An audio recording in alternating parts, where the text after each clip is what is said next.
I tak nak keras kat student because student kan. Yes. Tapi bila tengok dia punya kelas subjek tu drama apa playing tu, drama role tu, aku memang nak kutuk habis. Sebab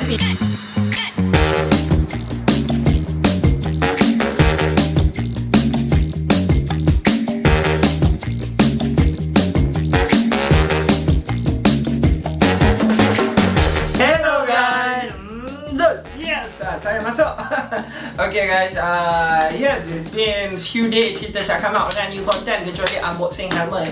Sekarang kita nak come out dengan satu content atau segment yang kita panggil new segment sebenarnya. Reaction lah kot, boleh cakap reaction under the same term, tapi kita tak tengok lah cerita tu sebab dia ada restriction yang diberikan oleh pengarah. Tapi kita akan buat review. Kita akan bagi tahu anda semua apa pendapat kita tentang Unavoidable. Unavoidable. Unavoidable Daripada Creative Picture Production. Creative Production. Creative Production. Picture kot, ada picture. Ni picture? Betul. Picture Productions, okay. So bagi tahu sikit-sikit pasal Creative Picture Production. Okay, so basically Creative Picture Production ni saya tak tahu banyak tentang Creative Picture Productions. Recently dapat tahu daripada our beloved friends Canon Judge. You guys boleh check dia punya YouTube channel. And tapi Creative Picture Production ni lepas tengok video-video sebelum dia merupakan seorang pengarah yang true pengalaman. Something yang di respect lah, yang saya respect lah out of everything. Benda yang sangat respect lah, true pengalaman. Dia pengalaman and dia buat, dia kerja keras untuk dapatkan something atau hasil yang menarik. And diberitahu juga hasil Unavoidable, hasil terjadinya Unavoidable ni datang pada antaranya memang dia bekerja keras lah. 80% atau 85% datang pada dia sendirilah sebagai seorang pengarah yang bekerja keras untuk hasilkan filem tu. Sebenarnya aku baru je tengok semalam. Aku dah tahu Unavoidable ni start kita shoot JTM lagi. JTM lagi, okay. JTM tu, kalau nak tahu JTM tu apa, Jenis Terakhir Maria lah, yang akan keluar tak lama lagi. Boleh check trailer dia. Boleh check trailer dia. So aku tak pernah check. So adalah Anan suruh check, nak kata ceritanya bagus. So aku dah kata okey pun sampai sekarang terlupa guys. Tapi dah tengok lah sekarang. Dah tengok lah semalam aku tengok. Lepas tu apa yang kita cerita pasal yang best dia dulu lah. Okay, boleh. Best dia dulu. Apa yang aku amat tertarik apabila aku tengok cerita tu, aku akan bermain dengan masa. Aku bermain dengan masa.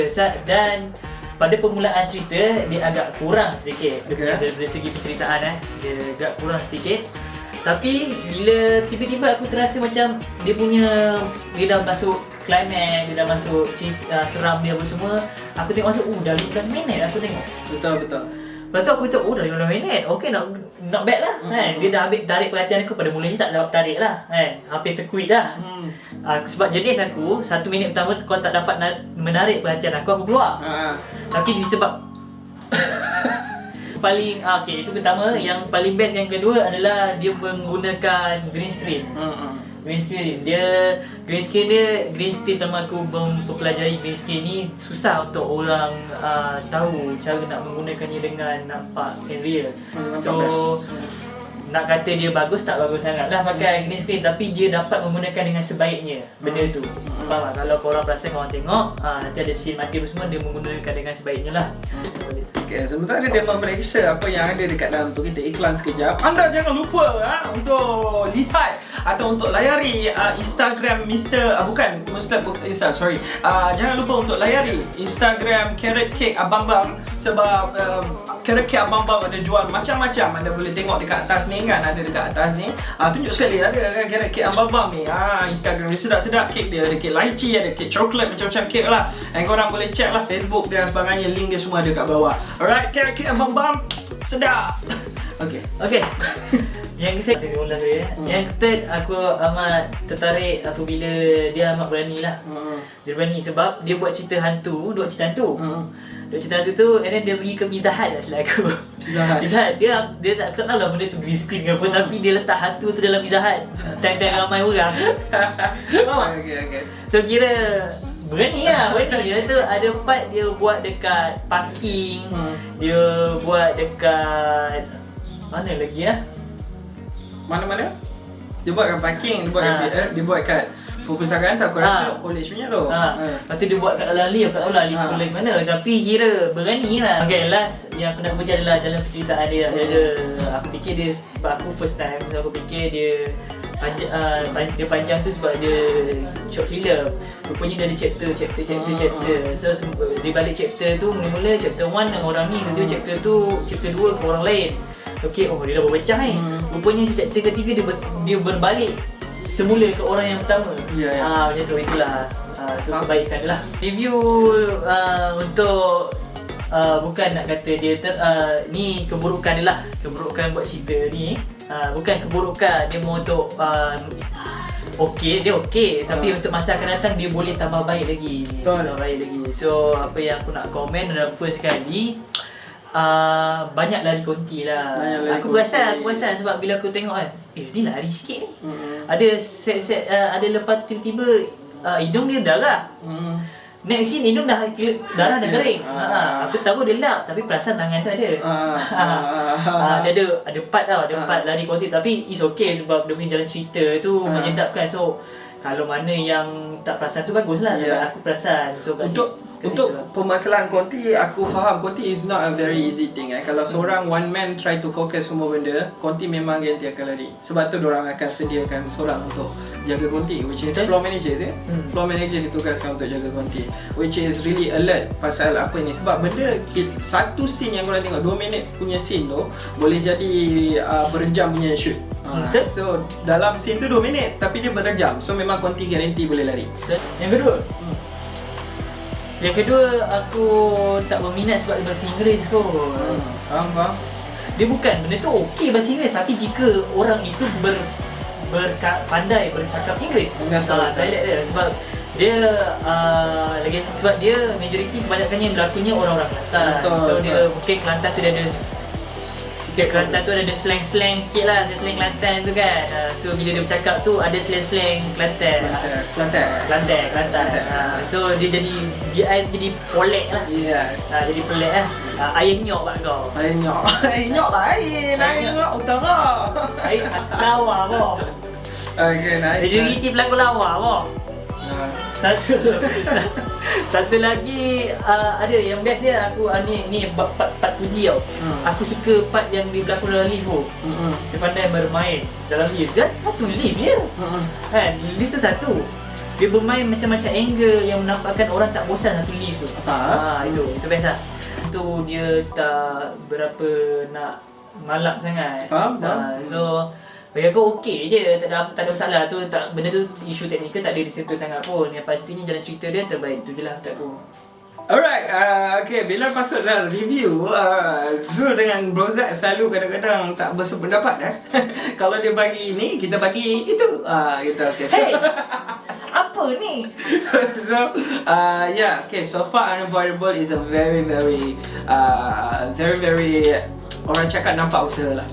Effort tu nampak dekat Unavoidable punya tu, how it was made dan sebagainya. And saya tahu cerita belakang, certain bit by bit buat cerita belakang. Sebab tu saya tak boleh nak comment as in level yang tak tahu apa-apa. Sebab saya tahu fakta yang saya tahu macam mana. Kira aku tak tahu ni. Mungkin fakta yang sebab yang tahu pengarah alami apa dan sebagainya. So saya akan comment as someone yang bukan komen lah, review lah, sama-sama membina. Okay, so far storyline. First of all about storyline. When we talk about short film ke apa, short film ialah satu compose of storyline yang nak diberitahu atau story yang nak diberitahu. Saya appreciate fakta yang if the story was made dah 5 minit cerita seram, 5 minit cerita seram yang memang untuk seram, yang memang untuk jump scares, macam Bloody Mary punya short film. Memang dia make storyline dia about perempuan ni, orang masuk, perempuan ni nak membuktikan bahawa Bloody Mary tu tak betul, tapi sebenarnya dia terkenal jugalah, which is Bloody Mary tu ada kan. Okay, for Toucher for example. Untuk cerita Unavoidable, to be honest 100% storyline wise I don't see plot A, plot B atau plot yang terakhir. Saya tak nampak lah plot dia apa sebenarnya. Sebab dia lebih kepada literally lah. I said literally, bukan exact. Literally Unavoidable menceritakan tentang macam mana orang tu mati bila pegang rantai tu, which is all the chapter was divided by macam mana orang tu mati. Dia tak tak ada way of conclusion, tak ada way of penyelesaian, tak ada jalan penyelesaian. Just seluruh short film tu menunjukkan macam mana orang tu mati. Dia lebih kurang macam kau ambil klip, kau cantum lah jadi tiga klip yang panjang and jadi short film. Final Destination lah. Lebih kurang even Final Destination ada cara macam mana dia nak hentikan. Faham? Dia berbincang. So if dia tak ada objektif, karakter tak ada objektif, hanya semata-mata untuk survive, is not for me it's not a good storytelling lah. Sebab when you tell a story, you bukan nak takut, nak rasa takut je, you nak rasa story tu sekali. But as effort goes, memang cantik lah dia punya effort tu nampak. And jump scares, kalau dia komen jump scares kurang I would say jump scares memang kurang lah anyway. Sebab execution atau pelaksanaan dia, ada macam-macam jenis pelaksanaan yang terbaik untuk jump scares yang kita boleh buat. Some of jump scares are actually nice, but most of your jump scares, most of Volleyball punya jump scares datang daripada apa? Music, elemen music yang dia guna. Elemen music tu kebanyakan Volleyball guna yang tu, which is ada yang kena, ada yang tak kena, depends. Dia depends on dua type of people lah. Sometimes yang hati yang keras gila batu macam Zack ni memang susah lah nak kena. Tapi bukan tak kata tak jadi juga. Mungkin dekat orang-orang yang macam Ken Judge, orang yang macam Ken Judge yang hati dia lembut kan, Tisu tampang kanan lah. hati tisu. Tapi ramai orang yang macam ni, which is good. Maknanya market Volleyball memang kena pun. Sebenarnya jadi je jump scare je, cuma dekat orang-orang macam kami tak jadi. Macam tu lah, dia differs. Kita touch lakonan 100% atau 80% teruk lah, 80% teruk lah by the student. I tak nak keras kat student, because student kan. Yes. Tapi bila tengok dia punya kelas subjek tu, drama apa playing tu, drama role tu, aku memang nak kutuk habis. Sebab tapi kalau dia presentation dekat dia punya kelas, aku rasa budak tu dapat A. dapat A Dah kira betul lah untuk level diorang, kira dah okey sangat lah. Tapi untuk level kita ni lain.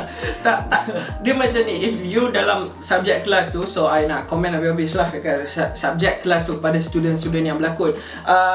Korang kalau masuk kelas berlakon, walaupun tu bukan subjek korang, tapi korang masuk, siapa suruh korang masuk, korang kena anggap benda tu serius gila tau. Kalau korang berdepan dengan pelakon betul, kalau korang berdepan dengan orang-orang macam kawan-kawan aku yang memang habiskan hidup dia dengan berlakon, memang korang kena lanyak habis. Like serious shit. Lakonan korang nampak macam tak ada serius, tak ada consistency, tak ada feeling. Macam korang sekadar ada kat situ untuk baca skrip habis macam tu.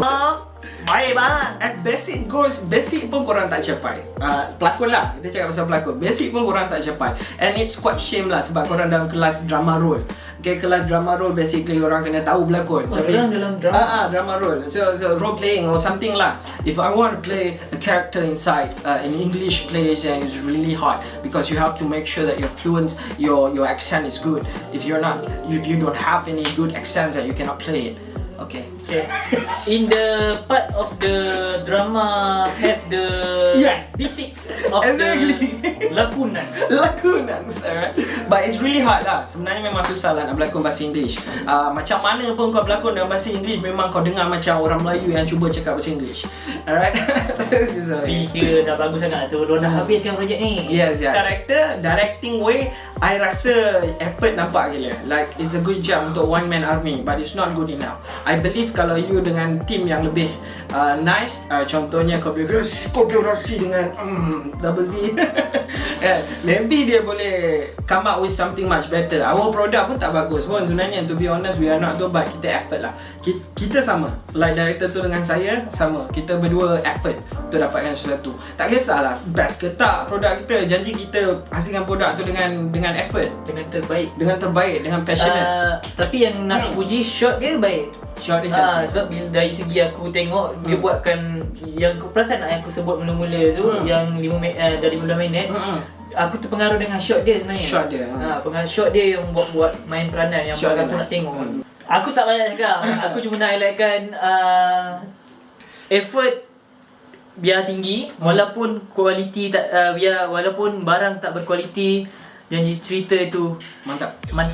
Kualiti bagus, dah amat memuaskan untuk aku lah, you know. Okay, kami nak mohon maaf sekiranya ada salah terkasar bahasa atau apa. But Avoidable is a very good piece, a good effort piece.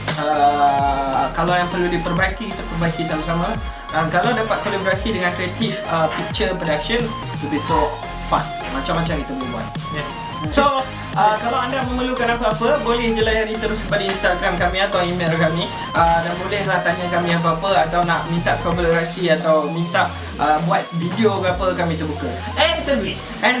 Kita ada menggunakan servis juga untuk anda yang mana nak kahwin ke, yang nak buat video ke, produk ke, iklan produk ke, kita buat servis juga. Yes, kita buat servis. So, itu saja daripada kami Double Z. Yes.